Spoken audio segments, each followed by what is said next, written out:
Hello, everyone, and welcome to episode 4 of Juniper Coast. I'm Phinia Poo, and welcome to the family. I am actually quite a bit excited for this episode. Kind of started trimming things down, went back through on the editing platform to try to get a feel for this episode before I started my voiceover, and I was actually really excited. This is the longest episode to date, and there's a lot that we get to do and kind of get to touch up, and a few problems that pop up in our city for the first time. Ones that are no issue of my own, like I don't accidentally flood the city or anything like that, but this is definitely going to be an episode of a little bit of everything. A little bit of a longer cinematic this time around. I wanted to give you all sort of a look at the downtown as you're first coming in on this little beltway that we had built. That view is going to change by the end of this episode, so get used to it now. So I wanted to sort of get started. There's a few things I wanted to add to the airport when I was doing this. Now, I'm recording this voiceover about a week and a half after actually recording the main episode. So I don't have exacts of like, oh yeah, this is exactly what I'm going to do. So a lot of this I'm going to be seeing pretty much mentally for the first time. But yeah, I wanted to do a perimeter fence, among other things, on this airport. We didn't have a true perimeter fence quite yet for the airport, so I went ahead and I put that in. A lot of airports will have a perimeter road as well. I did not put in a perimeter road, however, especially in this little area that you see right here. It was very difficult to even squeeze the fence in, so I don't know how good a perimeter fence is going to be. If you feel like it's a requirement for me to have something a little bit more legit, then I will put in a perimeter fence in a future episode. I recorded episode 4 and 5 in a batch before episode 3 dropped. So all this work that I'm doing is before I saw any suggestions for episodes from episode 3, and before I did anything about episode 2 suggestions. So a lot of your suggestions, I do still have them. I have a bunch of little things that I want to do and adjust, but unfortunately it's going to be a few episodes before we actually get to them. So I went ahead and I put that perimeter fence in, and then I wanted to immediately start working on the skyline. One of the most important things for Balos City that I think, in order to make this really a true part of the city, is what we should do for the skyline. Now, I kind of wanted to take a little bit of inspiration from sort of, I guess downtown Denver is the best example that I can give, because Denver, from what I recall, I remember the 16th Street Mall very well. Essentially, the 16th Street Mall is this about mile and a half corridor of commercial shops right in the heart of downtown. So you've got like all these skyscrapers and really heavy IT buildings and things like that right in the heart of downtown.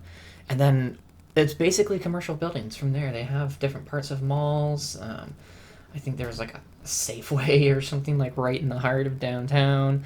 It was really, really interesting. And I wanted to have sort of a main, like,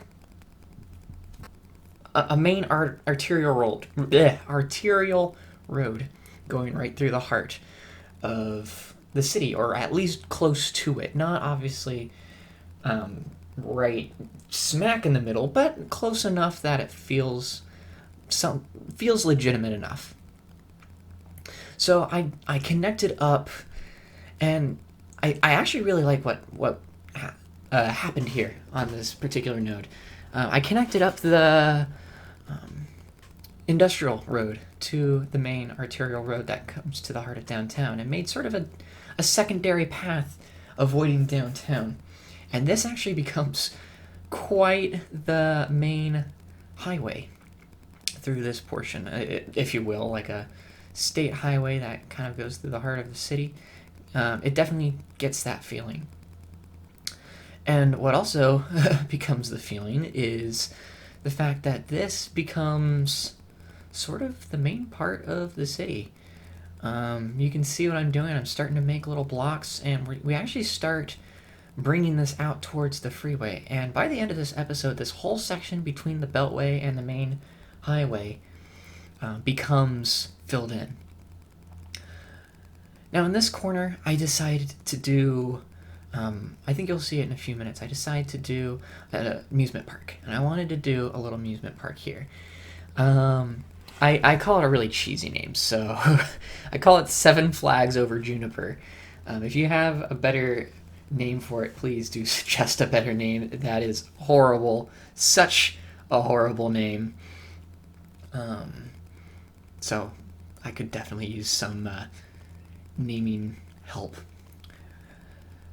So one of the things about a skyline is you want to have sort of a slope almost between the actual like skyscrapers of the city and low density residential, like main houses. And that was tricky to do here because of how close highways are, and I didn't want skyscrapers or big apartment buildings right next to the amusement park. So I decided to add a little hill, as you can see here. It almost becomes like a secondary mountain, but it is a hill. It is a hill. And it actually turns out really nicely. I really like the different tools that I was able to use, and it feels natural to me at the end. Feel like maybe a little bit off, but it does feel natural. And it helps sort of add a little bit of, I guess, personality to this portion of the Beltway. Like the Beltway is coming through there, and then as you come around that corner, you sort of see the main skyline of the city, and I really like that. It almost is a difference between sort of a rural and then all of a sudden city. And that sort of reminds me of the run-up on I-5 as you're coming up to like Olympia and Seattle in Washington. A lot of it is a lot of like forest or sort of low density and bits and pieces here and there, and then all of a sudden you blink and it's like you're into the city. At least that's what it feels like to me. So I was like, you know what? This is perfect. So yeah, I really like that particular portion, and I feel like that's going to become sort of my go-to to fill in different parts, because obviously this build is about more than just a city. It's about an entire county, if you will. And I really, really like how that turned out. Now, as I get closer to the area of the amusement park, I decide the perfect place to sort of start our low density is right next to the amusement park. So this is going to be sort of the big money, if you will, of our city. The high cost of living, low density residential. Obviously good access to the amusement park, and they have like almost their own little private side entrance right there. What I want to do, you'll see later on in the episode, I eventually will make a bridge across the highway on the Beltway side. I make a little bridge there, and that whole section will probably be an entire neighborhood, like a more proper low density everywhere there residential neighborhood, to sort of help with the urban sprawl a little bit. But this is sort of going to be our start of the whole area. And I found this asset of a little mini city arch. We have two different ones. You might have seen the almost St. Louis arch looking arch earlier. We will eventually put that in this episode, but I wanted to put in that particular arch to feel like sort of a connection between the low density residential and the main part of the city, kind of almost a separation there. So now the other inspiration that I was taking from Denver is that Denver's downtown, I noticed, has these government office buildings kind of right in the heart of downtown. It's really weird. They're kind of off to the side. They're not right smack in the heart of downtown, but they are pretty close to where the skyscrapers start. It reminds me the U.S. Mint in Denver is really close to the main heart of downtown. And this is kind of what I wanted to get a feel for, is all these like low altitude, low rise, short, whatever you want to call them, government buildings right next to the heart of downtown near the main part of the low density and high density residential part. Now here's that St. Louis arch I was talking about. I figured the perfect place for it would be right next to the baseball stadium. It kind of reminds me of the St. Louis Cardinals in that neck of the woods in St. Louis. They have the arch right there, and you can get a really good view of the stadium. I remember going up to the top of the arch there. You can actually see into the baseball stadium during games, and you can watch games from the top of the arch. Do I recommend it? Not really. It's pretty cramped up there, and the windows are small, but it's definitely a good view. So I figured that would be a good place for it. Now I decided to put little bits of tall grass next to the trees near the baseball stadium to kind of make it feel a little bit more green, since we took away some of that greenery with the pavement. So I figured might as well add that in there and not really worry about it too much. Now I still am struggling a little bit with industrial, and I will be struggling for quite some time on the industrial side of things. With Demand Master, the Demand Master mod, it is a little bit tricky to sort of get the right balance and get it the way you want. I can't say I recommend Demand Master if you're building your own city, just because it makes it a little bit more difficult to sort of know what to go for when it comes to what your city needs. However, I feel like at this particular point in time anyway, I'm doing an okay job at balancing all that out. I'm keeping a good eye on the city and making sure things aren't getting too out of hand. This was another ADHD moment. It's sort of this academic library. I wanted to put it near the law school so that it feels like this is still part of the city, but also kind of on its own, still, accessed by the opposite end of the city. So it kind of feels like a mini campus over on the other side of Bélocé, which I think really worked out quite well. Now, one of the issues that I wanted to take care of was sort of entertainment. In this sort of heavy downtown area, we're going to be eventually putting in a lot of residential. So I wanted to have more heavy entertainment value, both for low density and high density residentials.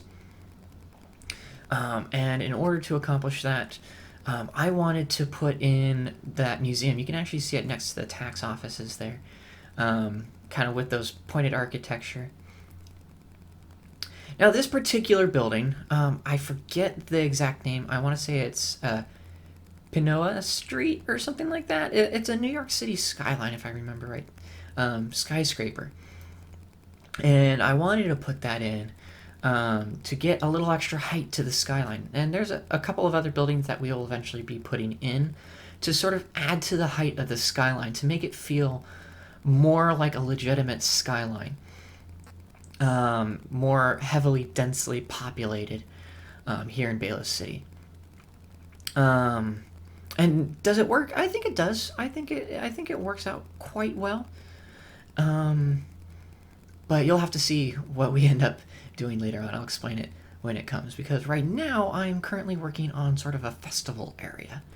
This sort of neck of the woods by the freeway. I am lagging behind on my conversation today. But that neck of woods over by the Beltway there, with the amusement park and the entertainment area, the festival area, and then that's a little fan zone that connects to the festival area. The whole purpose behind it is I wanted that to feel like sort of a low density, high excitement entertainment area.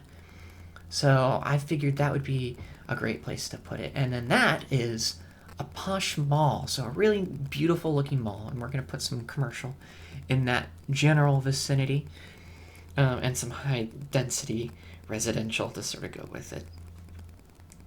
Now, Tally, I figured I'll give you some foreshadowing here. We will be working on Tally next episode, but I found this really cool asset. It's sort of like some sort of like old church and whatnot, and that felt like a really cool looking rural town centerpiece. And so I wanted to put it there before I forgot. I was very much filled with ADHD today when I was recording.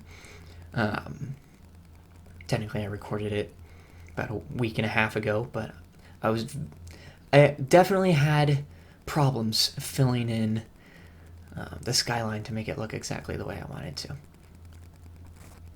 Now here's those skyscrapers I was talking about. Trying to get them lined up exactly right was definitely a struggle, but I think it worked out in the end. Eventually what we end up doing is we put in a few more of the IT office buildings, and we kind of expand the downtown Balos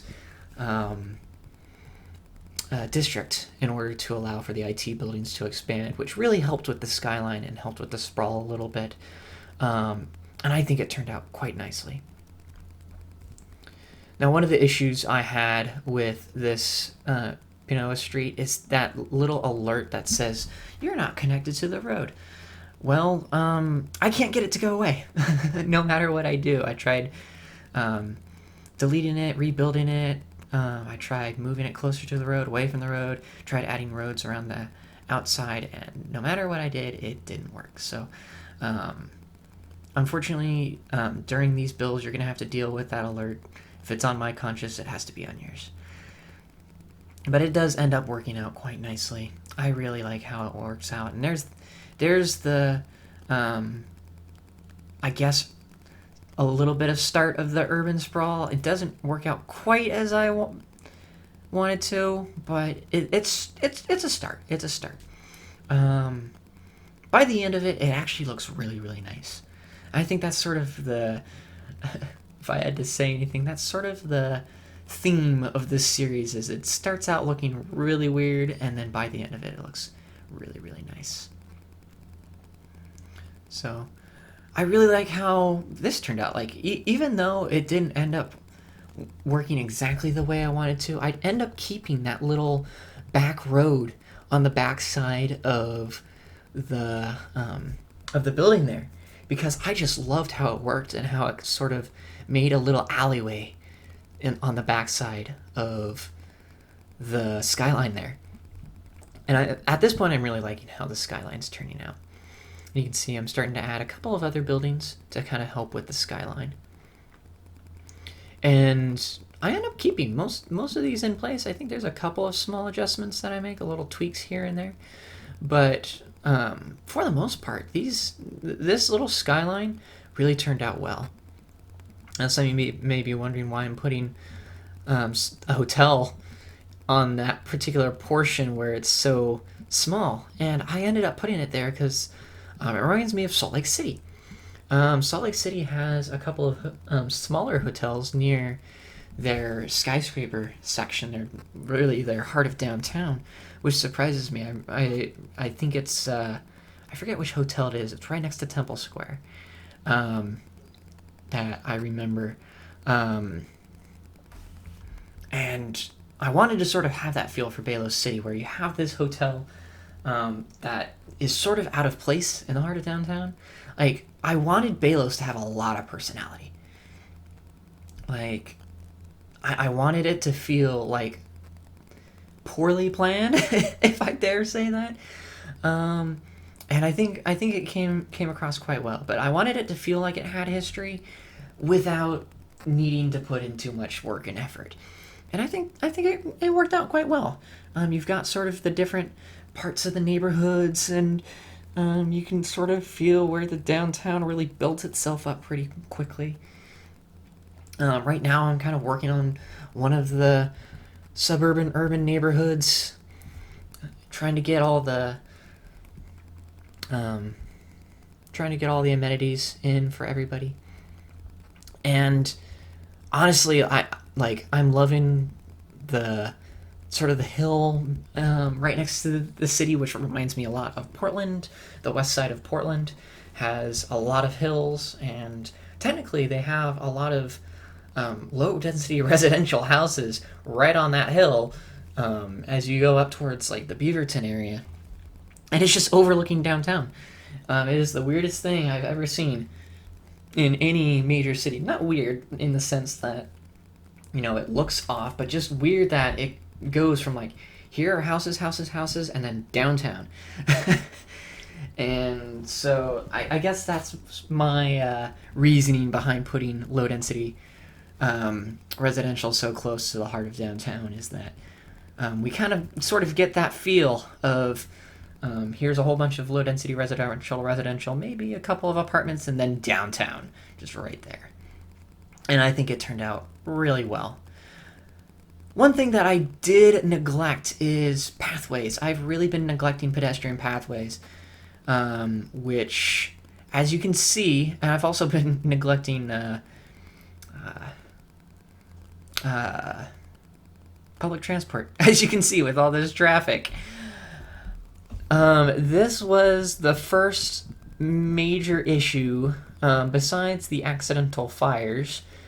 You know, we had the fires, no fault of my own. The fires just probably, if I had to say anything, I probably placed too many trees, or just something didn't like it, and natural disasters decided to rear its ugly head. But this one is my doing. I have no one to blame but myself for this sort of logjam that we had on the roundabout. And I decided to be a little bit more controlling of how the roundabout worked in order to help move traffic a little bit.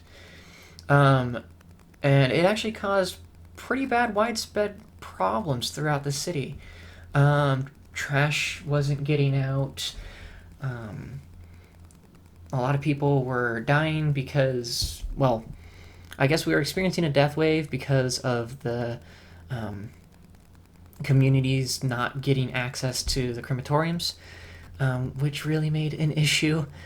And overall, it just wasn't good. It really wasn't good. And you can see a lot of different abandoned buildings popping up. And if you see right next, in that bottom right side of things, you can see there's like a green smiley face, and there's a little bulldozer building. That's the automatic bulldoze mod. And it automatically bulldozes abandoned buildings and rebuilds them. So as that number ticks up, each time it ticks up, an abandoned building gets its wings. So you can actually count how many times or how much damage, really, the traffic issues have caused. Now, I decided to add a little bit more value to the airport while I was waiting for traffic to sort of get managed, and I decided to add a few. I forget what they're called. I guess lounges, I think is the word. Yeah, lounges. I added a few lounges to the airport because we didn't have a lot of, I guess, appeal to the airport when I looked, and so not a lot of people were coming to the airport. And I think that was my second mistake with the traffic, is because this traffic initially was just trying to get to the highway. I didn't really have good access in the main part of the city, and the industrial side had to go through this roundabout in order to get to the main highways of the city. And so that was problem one. I thought things were clearing out at first, and everything was sort of well and good, and I wanted to move on to other things. And I think that became an issue later on, because when I put in those lounges, the demand for the airport went up like tremendously. And when that demand went up, people wanted to flock to the airport. And then it became a really big issue, because now it's not just the industrial trying to get through there, it was also the residential as well. So I'll probably be going back in this episode and fixing it a little bit more. I can't remember. I'm pretty sure it was this episode. But as you can see, this traffic was not pretty.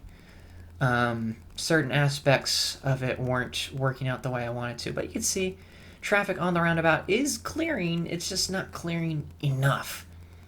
And so I had the struggle to try to figure out how to divert traffic a little bit from this off-ramp, so that people who were coming from that particular part of the highway didn't have to come through the roundabout in order to get to the airport. And so I opted for, I believe, an additional off-ramp at some point. Here's where I put in that bridge that I was talking about earlier. I put in a bridge to kind of help divert traffic from one portion of the city in order to make sure they didn't have to go through at all. And this did help a little bit. So people who were part of that new section, that new residential section, didn't have to cut through the roundabout, didn't have to cut through the industrial section, and even some of the industrial trucks who were trying to get to the cargo airport, actually, like, it really helped out a lot. I was surprised with, like, how well it worked. Now, here was another mistake, is I forgot to turn off prop and tree anarchy. I think I've done that on occasion, so I do that a lot in this series, is I forget to turn on and off prop and tree anarchy, and so it makes for some very interesting builds when I forget to do certain things. I do really like how this city's turning out. While I'm building this bridge, I do want to say Balo City is turning out really, really nice, much nicer than I was anticipating. Even with all the issues and mishaps that we're having, getting traffic going from place to place and flowing in the way we want it to, like, I really appreciate and enjoy how this is turning out. I have to say, it feels legitimate to me. And the traffic itself, I mean, is probably going to be a pain from the beginning. I really don't want to worry about traffic too much, but at the same time, if it's affecting the city to the point where, like, it's starting to destroy things, it's something I need to work on. So I'm going to try to avoid traffic fixes for the most part in this series, and mostly just focus on looks. But you will see some traffic fixes here and there in certain episodes. This is probably not going to be the last traffic fix. Certainly not. As you can see, we're going through a second wave here of issues. I do end up, by the end of this episode, figuring it out. I do remember now. I do end up getting it figured out. And episode 5, because of how much pain this put me through to fix, in episode 6, we actually focus on Tally. We focus on Tally instead. So you'll have that to look forward to in episode 5. A little bit of change of pace. We're going to work on something low density and just sort of enjoyable in that regard. Now, with all this traffic, it's because we don't have really any public transportation. and I mean any. I think we have the two streetcar lines, or trams, the tram lines. I think that's all we have, and so it was time to put in. It was time to put in some bus routes, and I put in, I think, 3 or 4 this episode. I don't put any to the airport. I mostly just put them in to the main heart of the city. I probably should put one out to the airport, come to think of it, but I do end up putting in quite a few bus lines in order to make sure traffic sort of minimizes a little bit and people start using public transportation, which at the end of the day did end up working. People started using public transportation by the end of the episode, which really, really, really, really, really helped with the traffic. I think within 5 to 10 minutes of doing the bus line, traffic was pretty much fixed. We went from having, I think we were in the 50s when I checked, to being high 70s, low 80s, which is about where we want it. We want it to be about 75 to 85. Obviously, if you have perfect 100%, then, more power to you, but can't be perfect. 80% traffic flow is more than enough.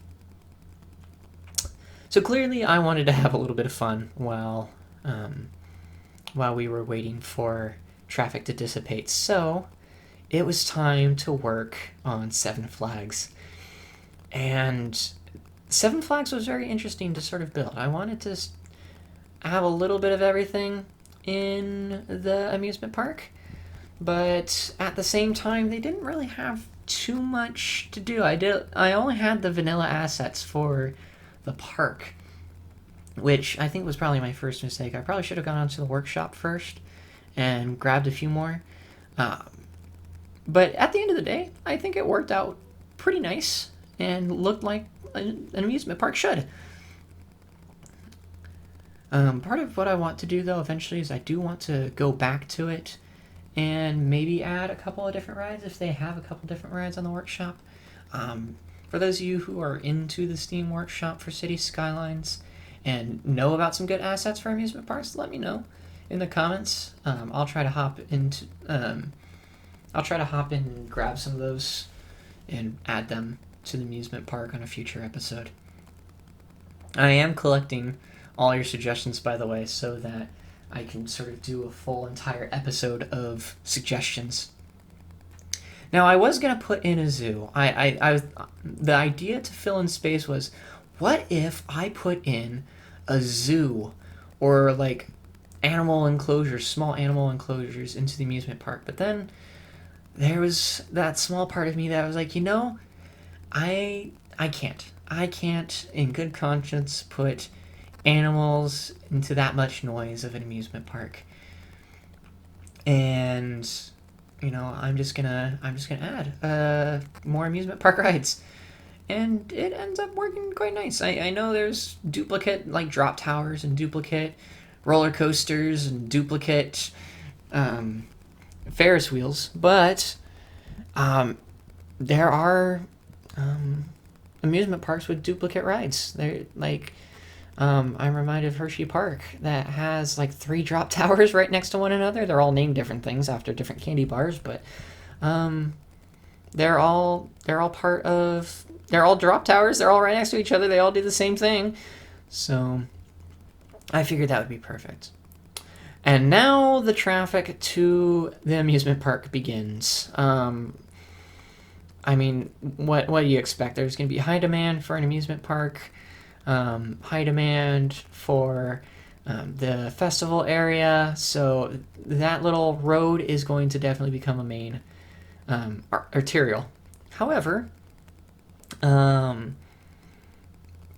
don't think it's quite enough to worry. Obviously, it's a little bit to worry, and I end up getting the solution for the highway over. I noticed that our university was starting to struggle, so I decided to up our support for the university a little bit.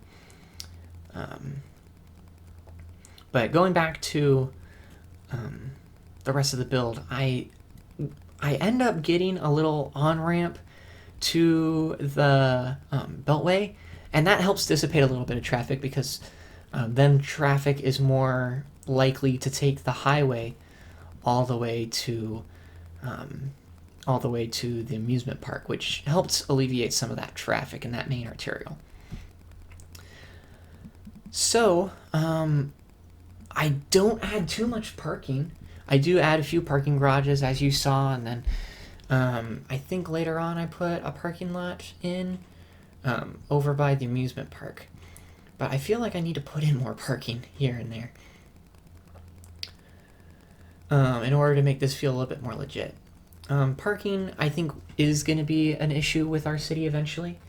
If we don't if we don't fix it sooner rather than later, it will become an issue.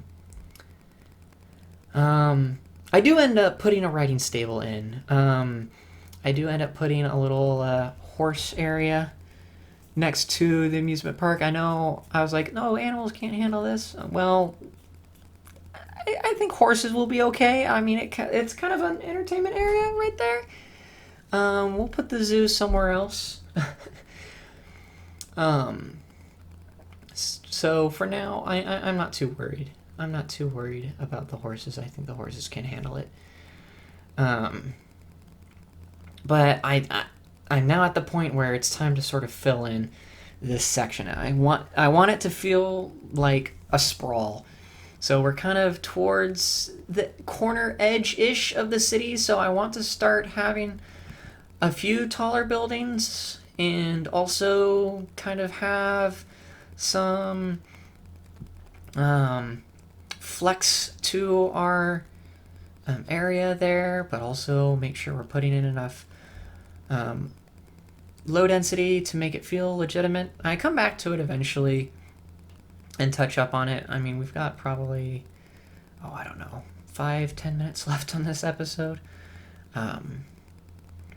So the struggle was definitely real to make this feel like it should as part of the city. Now here's that overpass that I was working on, that I wanted to make feel like, a main part of the city. Like, I wanted it to feel like this was the first main exit to get to the city. The amusement park exit, if you will. And this is just going to be your basic diamond interchange. This was definitely a struggle to get lined up exactly right, and it doesn't look pretty by the end of it, but it does work. It does work. I think I end up using the slope tool on this. Yeah, there, I just did. I end up using the slope tool on most of this to get it looking the way I want it to. But at the end of the day, it does look quite nice. Like, it ended up looking pretty much exactly the way I expected it to. For sort of a hand-drawn one. Very basic, very run-of-the-mill, but it works. And it, as you can already see right there, it does help with alleviating traffic. Now, after I'm done with this, I do end up putting the parking lot in right there, because you can see so many people are going to the amusement park in the festival area. They're trying to park on the edge of the street, and it doesn't quite work out for all those people. You can see how much traffic is right there trying to get onto the freeway. So I end up putting in a pretty hefty parking lot next to the amusement park, which does end up feeling pretty much how I would expect. You can sort of see how it looks there, and it definitely has sort of a Disney feel to it. Oh, I forgot that I used that. I am learning these things along with you on some of these. But I think we end up putting in. I actually don't remember this part very well. Whenever I do these, I want to explain everything and my reasoning behind everything, but I genuinely don't remember this part.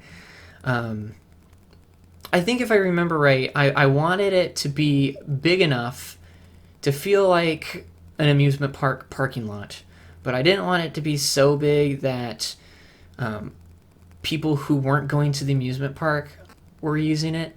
So like people who were just living in the residential area.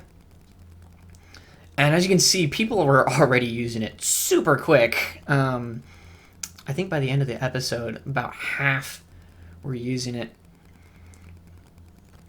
And I decide, you can see how much traffic is coming to this particular section. I end up putting a bus line in here as well to make sure that there isn't as much traffic coming through. And it does end up working out pretty well.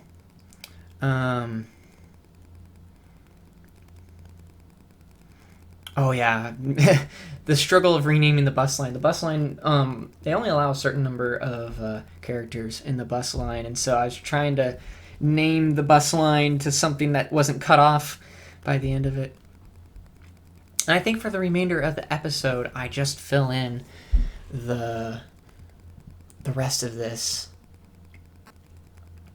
I wanted this whole section to be pretty much done. As you can see, the bus line worked out really, really well and allowed for traffic to flow. And pretty much those particular lines solved all of our issues. We didn't really have any more issues after the fact. We're already close to 30,000 population, and that's all here in Belos. Like, I was super impressed with how much was done in this little in this particular build. Eventually we will be filling out the rest of Belos to sort of this code of going to the beltways and whatnot, and we'll probably have the sprawl go all the way to the beach. We'll probably have residential and a few bits of commercial here and there, pretty much all the way to the beach. Eventually. I want it to feel like this is a coastal town, the main heart of it, inland, but all the like more ritzy parts of the city being kind of closer to the coastline. And we're definitely going to have fun with how this ends up, and I really like how it filled in. As you can see, it filled in really, really well.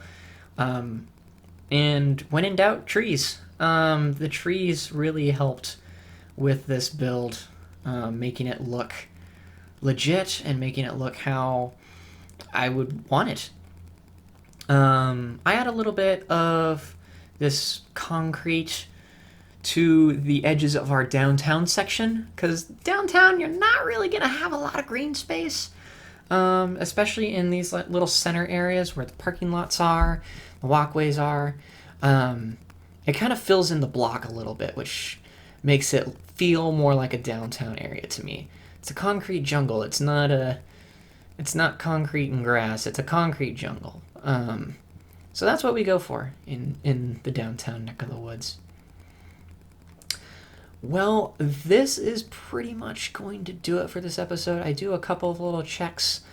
You can see our traffic flow is up to almost 80% now, and it looks amazing. I absolutely love how this city is turning out. Thank you for your support again for this city. Hopefully you'll stick around and see how the city continues. We are nowhere near done. We have just started on Belos City and on Juniper Coast in general. However, next episode we will be taking a little bit of a breather from Belos. Hopefully you will enjoy the build of Tally. Hope to see you in episode 5. Thank you so much for watching, and have a lovely, lovely evening.